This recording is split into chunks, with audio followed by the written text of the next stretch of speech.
It's technology of the smallest kind. It's everywhere. It's in the finest grains of society. From autos to manufacturing to data centers to communications, everything depends on semiconductors. Semiconductors are more important than oil. Microprocessors are a highly strategic industry. Across from China, the island of Taiwan is the world's largest producer of electronic chips, a situation that is creating geopolitical tensions. 台湾是中国，台湾更是被外族侵占。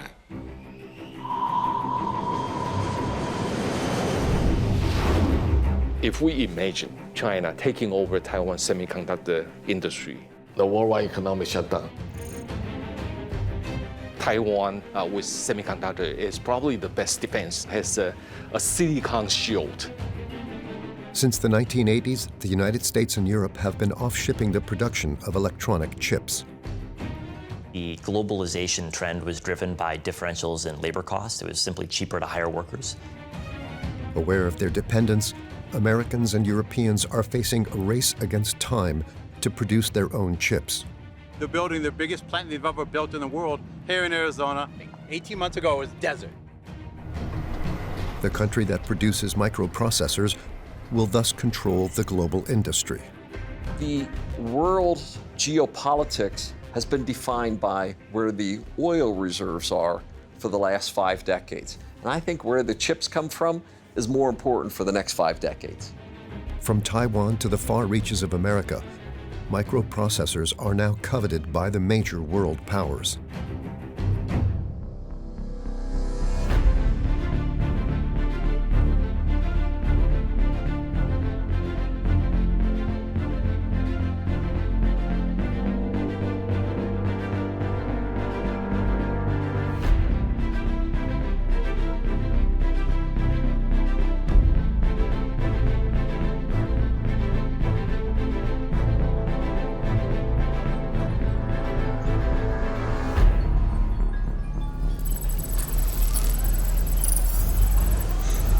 Manufacturing a microprocessor requires cutting-edge technology.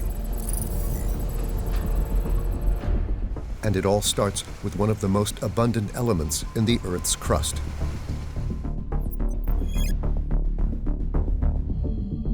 Extracted as quartz, the silicon is first melted in an oven at 1400 degrees and then cooled in silos. The material is then cut to form thin silicon wafers. The electronic circuits that form the microprocessors are etched onto these wafers. They are found in all electronic devices.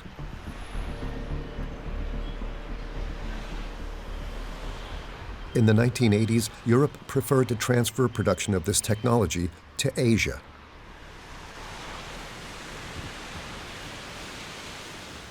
Taiwan decided to make it a strategic industry. 半导体在台湾这个发展了30-40年，它形成了一个非常技术的创新，占了我们台湾 GDP 的大概13%。It's very strong in right now in technology. It's very strong in terms of the talent supply, right? The workforce quality, and it has the strongest, I would say, semiconductor supply chain cluster with global partners. In terms of the infrastructure, cost structure, Taiwan become a promised land for this kind of stuff. The island, just off the coast of China, is the main stronghold in this strategic industry.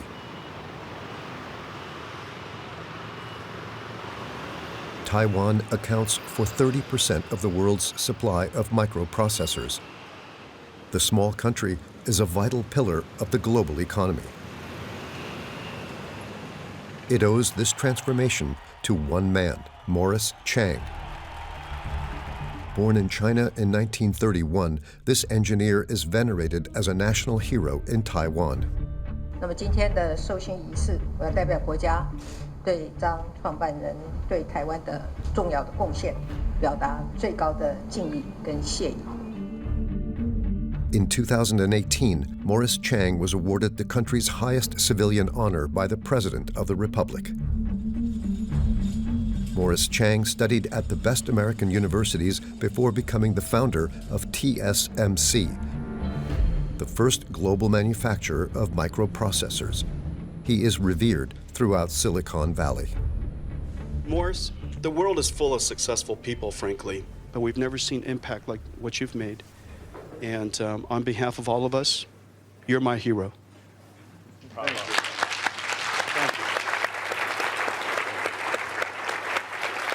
Morris Chang, I think, rightly can claim to have really reshaped the chip industry starting in the late 1980s when he founded TSMC. He was actually present at the creation of the semiconductor industry when he worked at Texas Instruments in the late 1950s. And so he's been with the chip industry from the invention. Actually, the very idea, the new business model, the pure play foundry business model, now everybody thinks that it was a pretty clever idea, but at the time, nobody needed that platform. He, with the support of the Taiwanese government, which was a founding investor in Taiwan Semiconductor Manufacturing Corporation, began pouring money into expanding production capacity in Taiwan, designing none of their chips in-house, but providing outsourced manufacturing for chip firms in Europe, the United States, across the world. Pretty quickly in the early 90s, and I think that TSMC existence certainly helped to accelerate the formation of a lot of fabless companies. There were maybe 25 fabless companies in the whole world, and then 10 years later, there were 400, 500 fabless companies.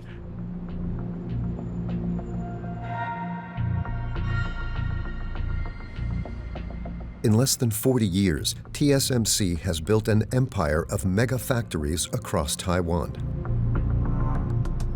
In the suburbs of Taipei, the TSMC factories are impenetrable.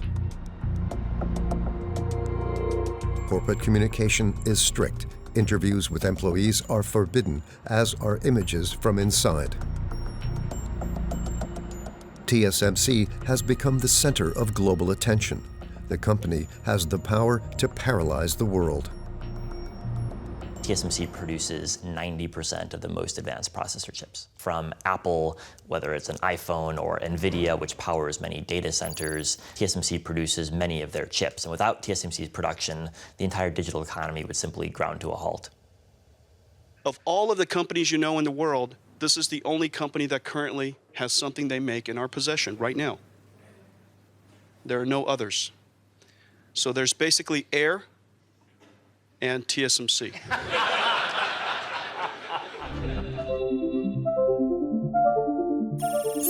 TSMC's stock market value constitutes over half of Taiwan's national wealth. These days, 30% of the world's electronic chips are manufactured on the island. China, the USA, and Europe are lagging far behind and have to import the bulk of their microprocessors.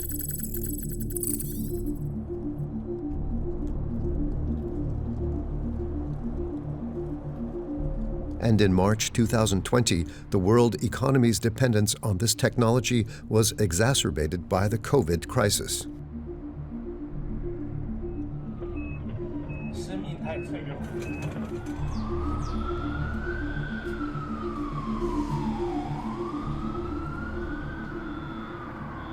COVID was this massive accelerant. Now everybody's communicating online. Zoom became a common word, not for a telescopic lens, but for how we communicate. The semiconductor industry was sort of rolling along at 5 or 6% kind of growth rate. And all of a sudden, when COVID happened, that bounced up to demand of 20 to 25%, but it also disrupted supply chains. So the supply went negative. La crise sanitaire a été un exemple de choc, de double choc sur les chaînes d'approvisionnement, empêchant les producteurs de produire et encourageant finalement les clients à consommer davantage. The global pandemic created an imbalance between microprocessor supply and demand. we pushed out of our fabs 1.15 trillion chips, well exceeding any record in the past. So we've been running at way above full capacity for a couple years. The problem we're facing right now is that demand has just exploded, and fabs have four walls, and you can only produce so many chips within those four walls. The Western world then became aware of its vulnerability. And a chip shortage, all of a sudden car manufacturing lines were stopped, economies were unable to move forward. Everybody in the world realized how important chips are, and we became really important overnight. In 2021 and 2022, a major company like Apple lost over $10 billion due to a shortage of microprocessors. A decline in production also meant delivery delays for all games consoles. Car manufacturers began to panic. Today, the Big Three announced all plants will be shut down over concerns of the coronavirus. All the plants through March 30th. In 2020, when it started COVID-19, the automotive industry, the business is go on the downside. They just stop order. Chip force company like a TSMC give the production capacity to some other industry. So forget about automotive. 所以到2020年的下半年的时候，他发现他的需求突然上来以后，他想要增加订单，但是所有的产线不仅持平而已，还一直增加，所以就变成这样的互相抢产线的情形呢，变得非常的严重。All of a sudden, every country in the world wake up. Then automotive industry begin to increasing their demand. Now they ask our foundry company, we say, sorry, we don't have capacity. We don't give you capacity to somebody else. Oh, no kid. Das Opel-Werk in Eisenach stellt vorübergehend seine Produktion ein. Les salariés de Renault à Sandouville, près du Havre, à l'arrêt contraint. L'usine va devoir fermer 13 jours. Thousands of people in mid-Michigan are temporarily out of work tonight. And it's all because of a little chip. In the car parks of American automakers, tens of thousands of vehicles are waiting for their microprocessors. In 2021, many of these vehicles were not even produced yet, costing the global automotive industry around 200 billion euros. In 2022, the crisis had still not been resolved. Near Le Havre, the Renault factory in Sandouville has become silent once more.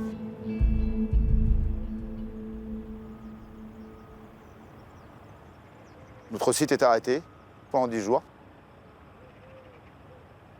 Tout simplement pour cette fameuse crise des microprocesseurs. Régulièrement, malheureusement, la direction est amenée à fermer le site pour manque d'approvisionnement de ces microprocesseurs. Et on se retrouve dans le tiers d'aujourd'hui avec une usine, dans notre jargon, on appelle ça une usine meurtre, c'est-à-dire personne à l'intérieur. Vous voyez des voitures qui sont accrochées sur des lignes de montage. Mais le problème, c'est qu'il n'y a plus de salariés à côté. Pour un bruit. Il ne reste plus que de la tôle. Sur 2021, on parle d'un peu plus de 60 jours d'arrêt. Plus de 60 jours d'arrêt. Donc oui, effectivement, là, c'est plus inquiétant, c'est alarmant. Imaginons-nous que Taïwan ou les pays asiatiques qui produisent ces microprocesseurs, un jour, il y a une crise géopolitique. Tout simplement. Ils ne nous livrent plus. Vous comprenez? Ils ne nous livrent plus. On parle de centaines de milliers d'emplois dans les mois, les années à venir, si on inverse pour la tendance, qui seront sacrifiés en France. Ah, c'est fermé aujourd'hui, l'usine elle est fermée.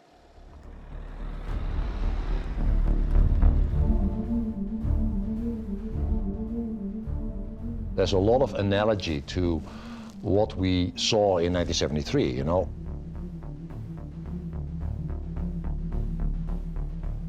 In 1973, oil was a given.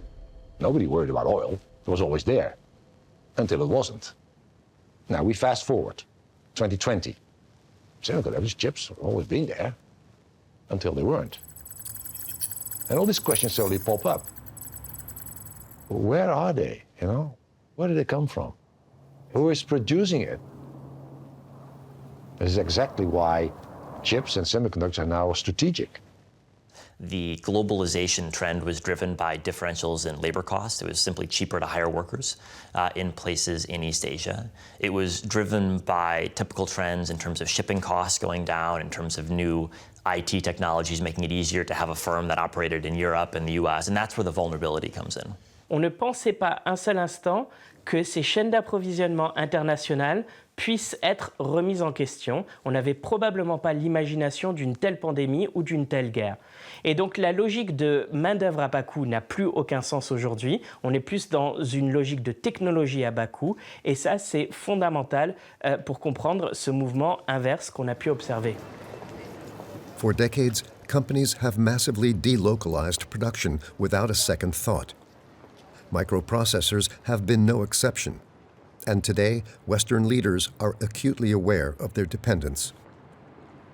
The pandemic has painfully exposed the vulnerability of chips supply chains. COVID-19 pandemic exposed the fragility of just-in-time supply chains. I think for a couple of decades now, political leaders, meanwhile, have just not thought much about the industry. They've thought semiconductors were something that plugged into their computer or smartphone, and their thinking stopped basically right there.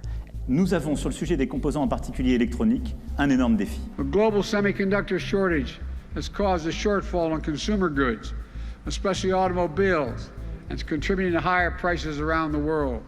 And so it's only in the past couple of years, due to the pandemic, due to the geopolitical competition, that leaders have started thinking about, is this a risk?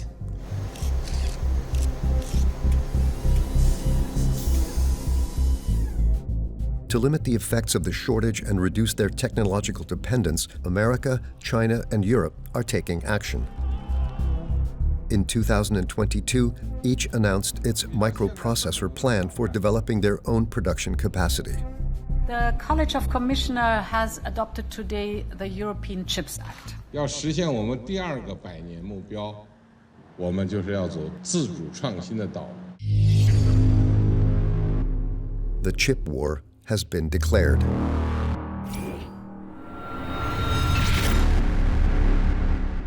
There are a couple of different wars going on simultaneously. There's wars between companies struggling for market share, but there's also competition between nations for who gets which part of the supply chain. On the 2nd of August 2022, Taiwanese television channels broadcasted the arrival of an official airplane live on air. Nancy Pelosi was on board, the then Speaker of the United States House of Representatives and third in line to the presidency. It's the first time in 25 years that such an important American political leader has set foot on Taiwanese soil. Today, our delegation came to Taiwan to make unequivocally clear we will not abandon our commitment to Taiwan, and we are proud of our enduring friendship. Although Nancy Pelosi broadcasts her visit across social media, she doesn't mention anything about a very important meeting about microprocessors. Here she is with Morris Chang, founder of TSMC, and Mark Liu, the current CEO of the company. If you look at Taiwan's production of semiconductor, you can easily tell that Taiwan has occupied a very important place in the world. And it might come into play in the near future that China might have the temptation to think about Taiwan semiconductor as something that they want to take over.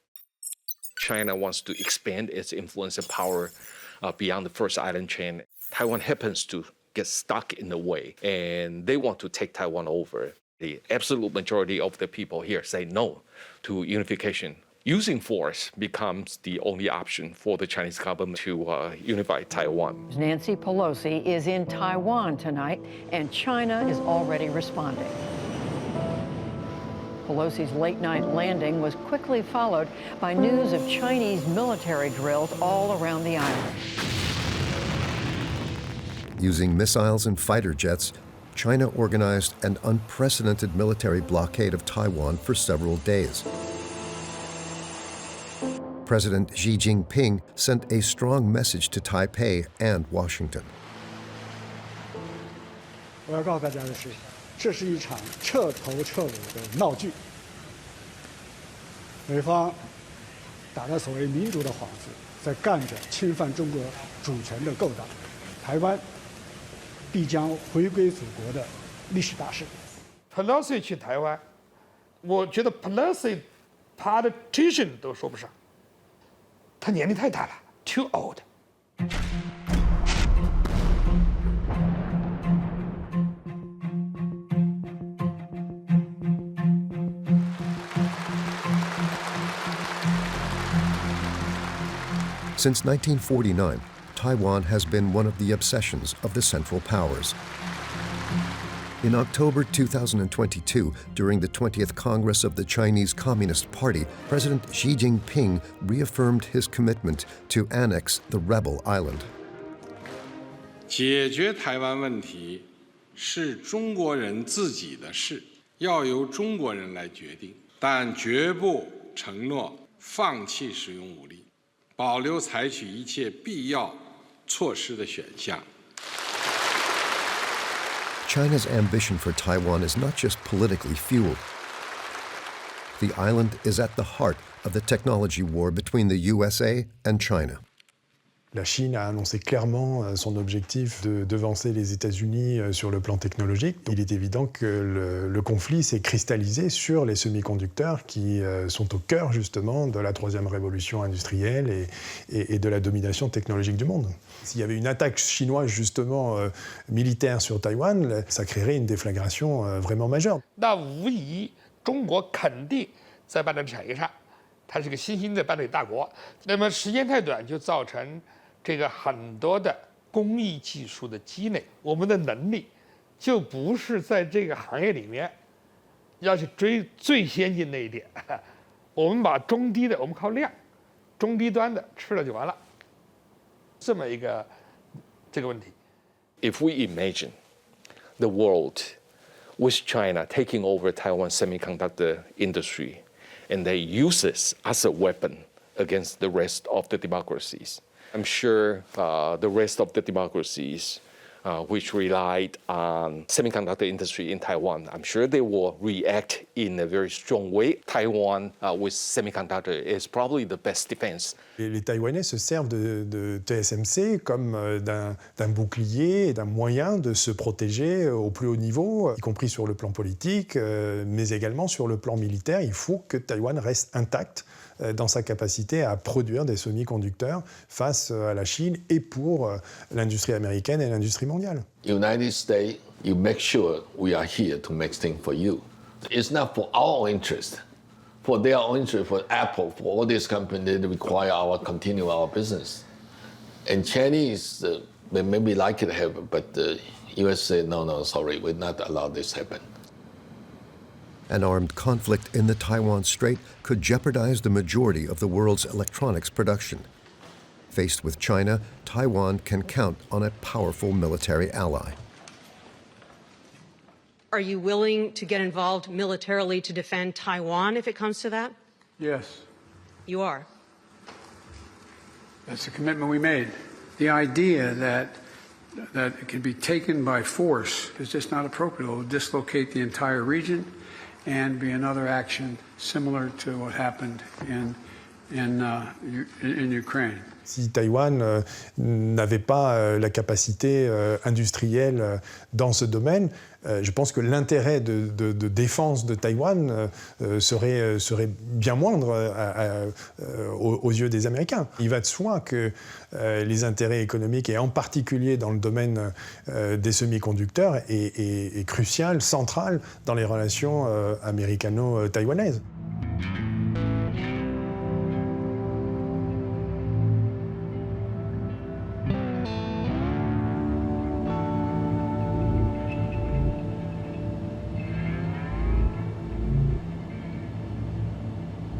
I'm State Senator David Livingston in Arizona. Before I got elected, I was one of the top financial advisors in the country. Arizona is famous for our copper. We have cattle, we have citrus, and now we have the chips.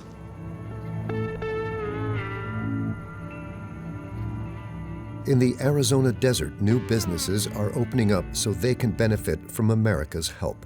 The Taiwanese company TSMC is building its first mega factory in the United States. This is the Taiwanese semiconductor plant. Phase 1 is a $12 billion investment. And if it goes well, I think the long-term plans for the next 20 years is to build 3 of these plants up here in this location.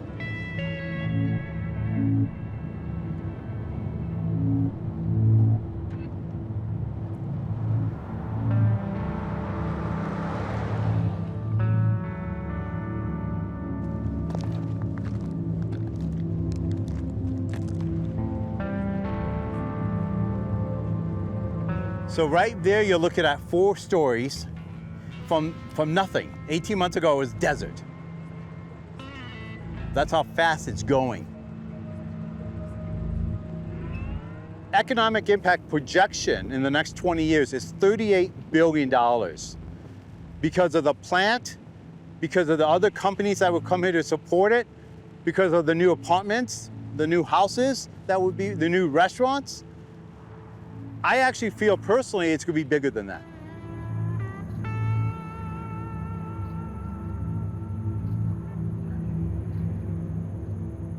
It warms my heart because Taiwanese semiconductors and their people picked us, and we competed against the whole world on where this plant was going to be. This will be their biggest plant they have, and it's here in my hometown, in my district. It makes me very proud, very happy.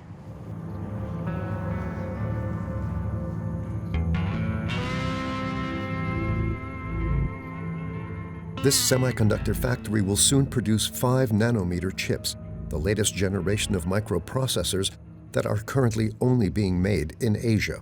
Needless to say, the choice of location was no coincidence.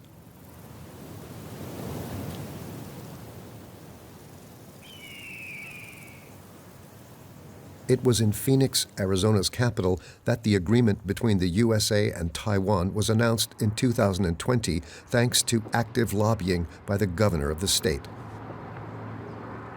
Taiwan Semi is without a doubt this decade's biggest win in Arizona. We showed up to the discussions, we answered the questions, and we pitched what was best about our state.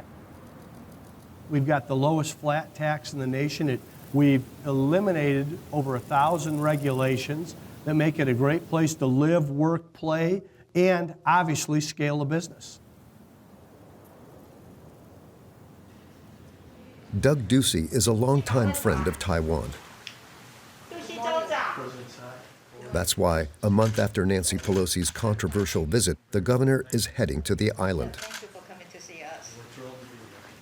Hello. I'm Doug Ducey, Governor of Arizona. It's my great honor to meet with President Tsai. The Chinese Communist Party doesn't dictate to any American where they can and cannot go. If someone wants to go visit our partners in Taiwan, they should feel free in doing so. We spoke with the education. Taiwan Semiconductor is the best in the world. I think what we'll be able to have in Arizona will actually be a deterrence to any aggression from China's perspective that they would have on the island of Taiwan. In another victory for the governor, in December 2022, the boss at TSMC welcomed Joe Biden to his factory in Arizona to announce a $30 billion additional investment. Thank you to everyone at TSMC, especially Morris Chang, who founded this company in 1987 and grew it into a global giant. And today, TSMC has announced a second major investment. They'll construct a second fab here in Phoenix to build chips, 3 nano chips. A few weeks later, in the gardens of the White House, it is a historic day for the American economy. Following her return from Taiwan, Nancy Pelosi stands as master of ceremonies. Today, Mr. President, with the stroke of your pen, America declares our economic independence, we strengthen our national security, and we enhance our family's financial future.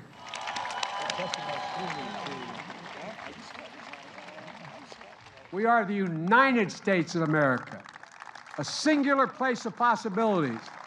I'm not going to go sign the Chips and Science Act, and once again, I promise you, we're leading the world again for the next decades. Thank you.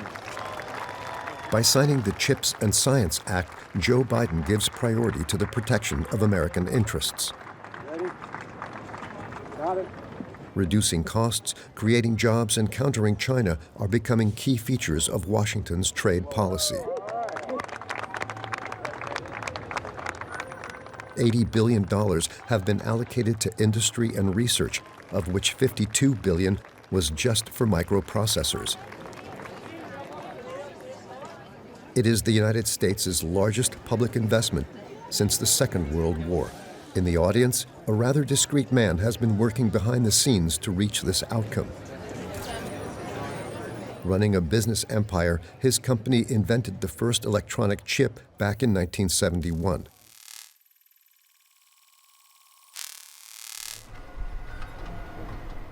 Intel is now the second largest producer of microprocessors in the world. I came into the role as CEO, we basically laid out this very simple view. The world needs more geographically balanced, resilient supply chains. And the world now realizes that. That's the essence of the U.S. CHIPS Act, to get more geographically balanced, resilient supply chains. I can't put oil reserves in my country, but I can help build fabs in my country. We have to build out.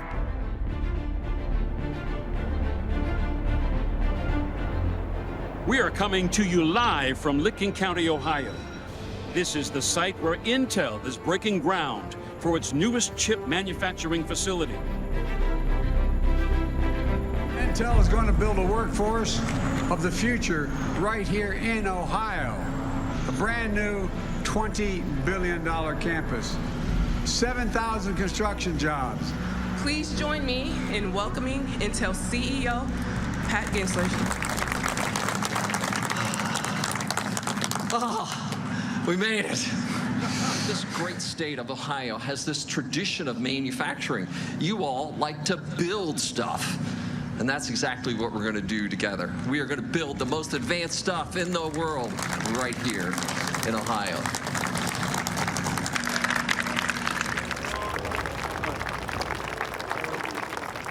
Unfortunately, we produce zero of these advanced chips in America. Zero. And China's trying to move way ahead of us. The United States has to lead the world in producing these advanced chips. And this law makes sure that we will. Intel boss Pat Gelsinger is one of the several entrepreneurs close to the president. In the United States, industrial policy in key economic sectors has a bearing on the interests of the state. Les États-Unis font une politique industrielle sans nationaliser des entreprises, comme on a pu le faire en France à un certain moment donné, mais ils interviennent par l'intermédiaire des commandes massive du département d'État. Quand on regarde de plus près dans l'histoire industrielle des États-Unis, on se rend compte, comme dans bon nombre de pays, que le complexe militaro-industriel a joué un rôle majeur dans l'émergence des innovations technologiques. Okay, ready? 1, 2, 3. Let's dig! In Ohio, Intel's $20 billion industrial complex will only take 2 years to get up and running. This is thanks to the CHIPS Act, that is, thanks to the money of the American taxpayer. Semiconductors is an expensive, competitive market. I can't make those level of investments without the incentives. So we're looking for offsets of 30 to 40% of a $20 billion the investment. And that's exactly how the CHIPS Act is designed. And as I say to the political leaders, we're not looking for handouts, but if I'm going to make this level of capital investment, it has to be competitive in the world market. Les États-Unis se sont rendus compte que les Chinois arrivant à la frontière technologique auraient une capacité de dépasser militairement les États-Unis avec des semi-conducteurs qui peuvent intégrer les toutes dernières technologies et qui auraient pu menacer la suprématie militaire américaine. To combat this, the American reindustrialization strategy is accompanied by punitive and radical measures.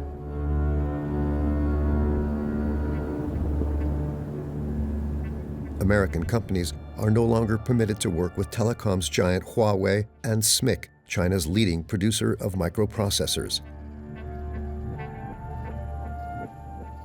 In Beijing, this measure is perceived as an aggression. 其中部分条款限制有关企业在华正常经贸和投资活动，具有明显的歧视性，严重违背了市场规律和国际经贸规则，将对全球半导体供应链造成扭曲。所谓芯片和科学法案，中方对此表示坚决反对。 Like the United States, China is investing billions in the microprocessor sector. To no avail. $520亿美金政府投入不算大，大概我们整个前面的整个集成电路的投入水平，其实中国在 chips 上现在干的是苦活啊。然后我们虽然进口4000多亿。 4000亿的芯片。The Chinese government has poured a lot of money into chip making, but it's done so in a very ineffective way. China spends more money importing semiconductors than it does importing oil. Cela fait maintenant près de 40 ans que la Chine investit massivement en perdant de l'argent, des sommes d'argent monumentales sur les semi-conducteurs. Et d'une certaine manière, elle a rattrapé, mais elle n'est toujours pas à la frontière technologique. Et les Chinois voudraient bien évidemment être en capacité de dépasser Taïwan, non seulement parce qu'il y a une rivalité entre les deux pays, mais aussi, au-delà de ça, il y a une rivalité vis-à-vis des États-Unis et une volonté d'indépendance technologique vis-à-vis des États-Unis. In response to American sanctions, Chinese semiconductor production has hit an all-time high in recent months. 300 billion chips have been created in the country's factories. 好的，其实呢，我觉得这个美国的很多决策是一些非常简化的，或者说是非常有时候在我看来是比较缺乏目标的，或者比较愚蠢的。那我叫姚海平，是这个酷星微电子公司的创始人、董事长 CEO。2011年成立了酷星微电子。 就到现在为止呢，过去的25年以上，我一直都在创业做半导体芯片设计企业。公司的话呢，有将近200名员工，其中在芯片设计里面，在芯片部分有60多人。大家看到，包括这个他们在做一些仿真，如果看到这个电路的部分啊，在做一些验证的部分，当然主要是在做硬件的代码编写、硬件的验证以及软件的开发、软件的验证。 你不都预留了吗？来个主时钟，然后你看它那个，对啊，它那个片输出都是定死的。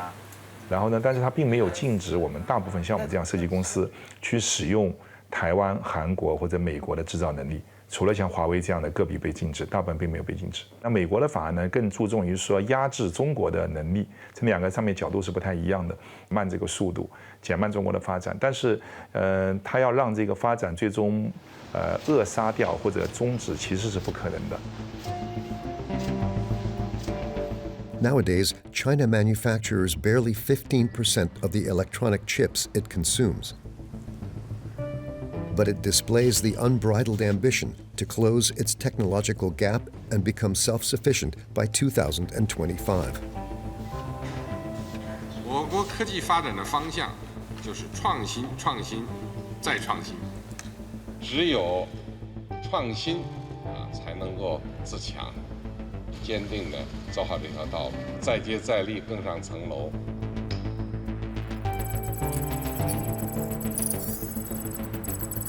In China, the world of microprocessors lacks technology, brains, and production capacity. This is the Chinese industry's greatest weakness, which is significantly dependent on foreign microchips. I worked in China for about 2 years. I was hired by SMIC as a vice chairman.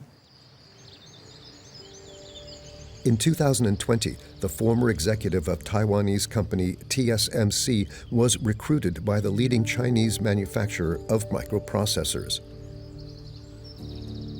Professor Chiang now lives in the United States in Silicon Valley. Before I went to China, I heard they are going to put in several hundred billions into semiconductor industry. I think there must be a master plan. After I went there, I found there's no master plan. You think China is a kind of concentrated government? Politically it is, but economically it's not.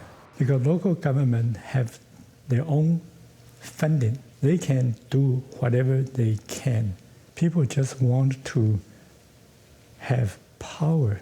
If you look at the aggregate funds that China devotes to chipmaking, it's billions and billions of dollars, but much of that comes from different provincial or local officials, and they all want a facility in their province or their city, so it ends up being very inefficient in terms of how this is spent. As a result, although China's firms are subsidized more than anyone, they've really struggled in the past decade to actually improve their manufacturing capacity relative to other countries.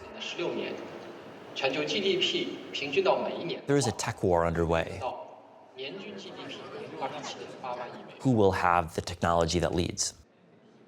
Right now, the US has it, but our lead has been slipping, and China certainly wants to have its own indigenous technology that doesn't rely on US or Taiwanese or Korean or. 马太效应，也就是强者恒强，强像台积电、三星、Intel， 他们已经是强者了，强者恒强。那么这个时候，希望去很快的追赶上他们的速度，这是非常难的，非常非常难的。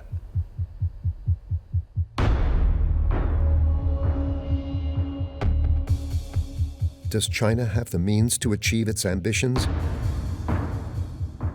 Will it be able to catch up in less than 2 years?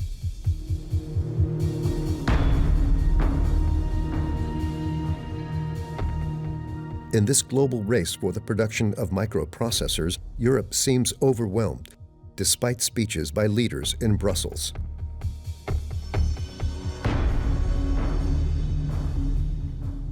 On a délocalisé une très grande partie de ces usines, pas uniquement pour les semi-conducteurs, pour un nombre très très important de produits manufacturés. On était dans cette espèce de course que certains critiquent, du reste peut-être à juste titre, hein, je ne suis pas loin de le penser moi-même. Maintenant évidemment la crise nous a permis d'accélérer les choses, d'avoir cette prise de conscience.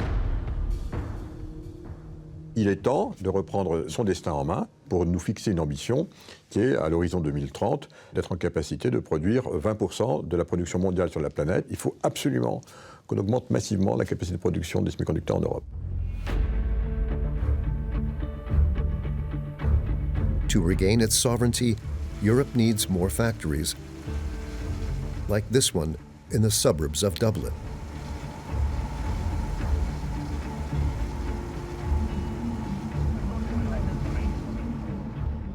The most modern factory in Europe is being built in these very suburbs of the Irish capital.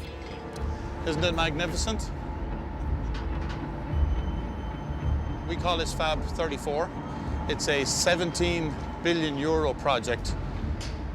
2 years to build it, a year to put equipment in it and qualify it, and a year to ramp it or so. It's a multi-year project.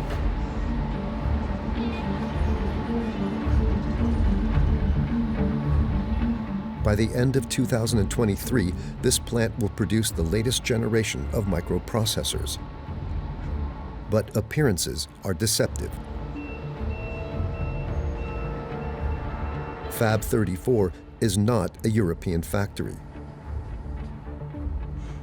It is owned by the American manufacturer Intel and its boss, Pat Gelsinger. Today, we are announcing our European investment program.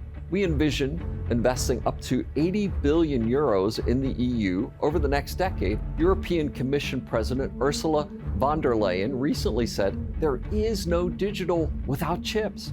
And she is absolutely right. Ladies and gentlemen, a month ago, the Commission presented the European Chips Act.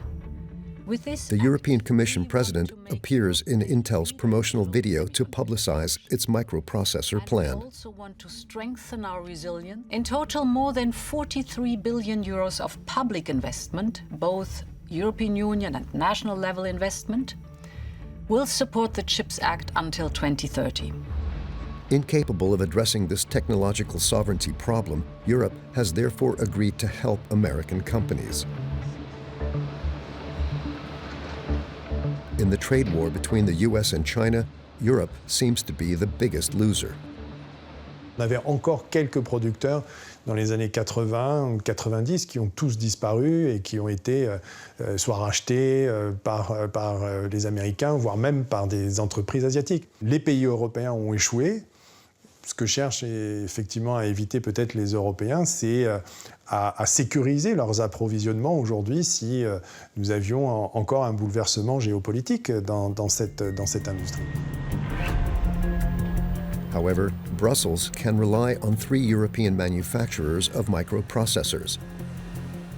Europe actually boasts a major champion in the industry. ASML is a Dutch firm unknown to the general public.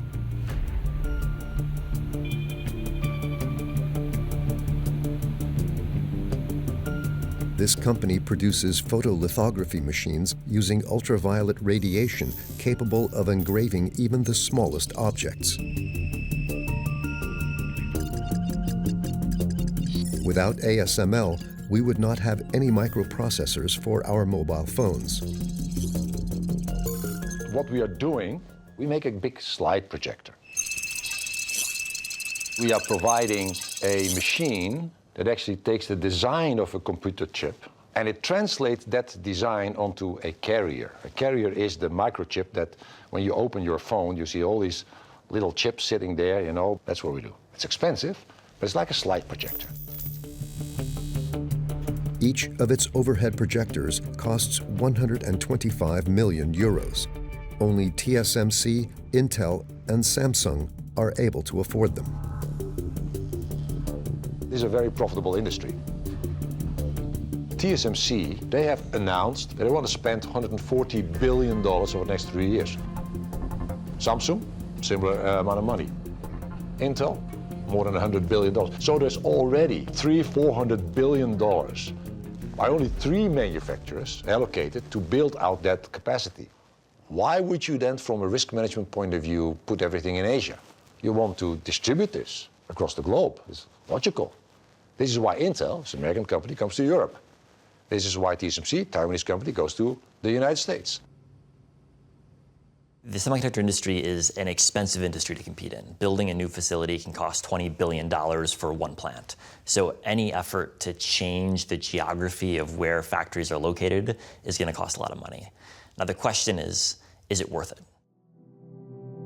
I believe we have been too dependent on Asia, and I would like to see us reshore our manufacturing. 而且全球化的浪潮，所谓脱钩是不可能的，这是上帝指挥的。 Should countries fund a thriving industry that is riding on the strong wave of demand for microprocessors? Governments need to incentivize, subsidize those big companies to just start such a big project as a kind of a co-partnership. Governments and manufacturers working hand in hand. In Asia, Europe, and the United States, the chip war has only just begun. Microprocessors have become the main raw material of our digital life. There is no innovation without semiconductors. There is no green without semiconductors. And there is no national security without semiconductors. It's that important to the future. Let's treat it with that priority. Vous avez des entreprises qui ont développé des savoir-faire uniques au monde et qui tirent leur épingle du jeu de cette nouvelle donne à l'intérieur qui a été causée par la géopolitique. Et donc ce sont ces entreprises qui sont en capacité effectivement d'imposer leurs décisions à l'échelle de la planète et au gouvernement. This war that is both commercial and political is revealing the limits of globalization. The microprocessor crisis will no doubt further the feud between Chinese and American giants. Will Washington maintain control of its strategy, or will it have to contend with a China committed to resorting to violence in order to close the technology gap?